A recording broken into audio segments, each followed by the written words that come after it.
Entende-se como preconceito linguístico o julgamento depreciativo contra determinadas variedades linguísticas. O julgamento depreciativo é desrespeitoso e até mesmo humilhante da própria fala ou da fala do outro, geralmente atinge as variedades associadas a grupos de menor prestígio social.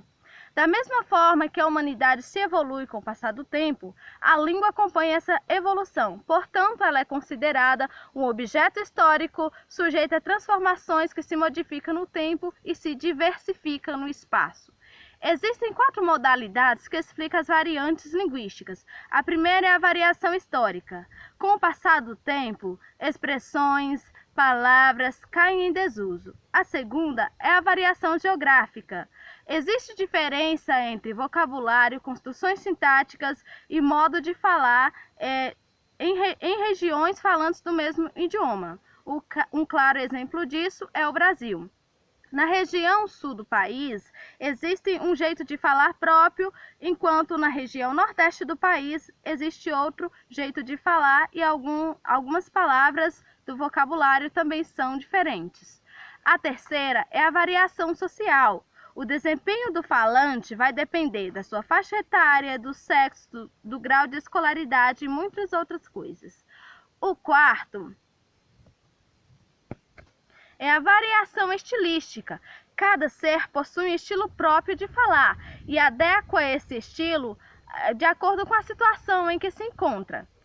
O preconceito é um juízo preconcebido, ou seja, é um juízo sem nenhum julgamento, sem reflexão.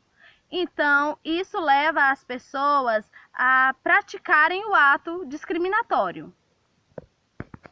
O preconceito linguístico, ele é visto o tempo todo em diversos lugares e principalmente nas salas de aula.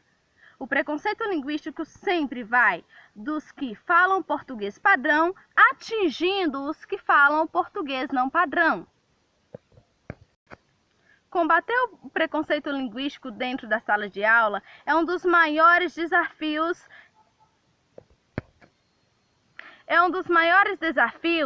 que os professores encontram atualmente. Além de mediar situações de conflito entre os estudantes, o professor ele tem que desconstruir suas próprias pré-noções. Apesar disso, é justamente no espaço escolar que, utilizando esse espaço, que se pode trazer mudanças reais para a sociedade. Como o professor é um dos formadores de opiniões das crianças e adolescentes, o que deve ser feito é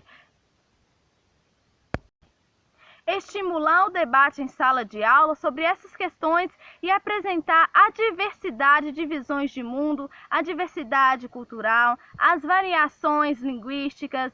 Mas o grande problema é que muitas vezes o docente não está preparado e nem recebe apoio para isso. O ideal para solucionar esse dilema, esse impasse, é investir fortemente na formação do professor, pois o professor é um facilitador, ele deve estimular o debate e a escola deve investir na qualificação. O professor, como profissional, ele tem que assumir sua função social de ensinar para os alunos o português padrão, mesmo que ele não cobre isso o tempo todo, mas ele deve ensinar, fazer sua função social. E é exatamente aí que o professor é colocado em saia justa praticamente, pois ao mesmo tempo que ele deve ensinar, ele deve esquecer suas pré-noções, seus preconceitos e assumir o papel de função social.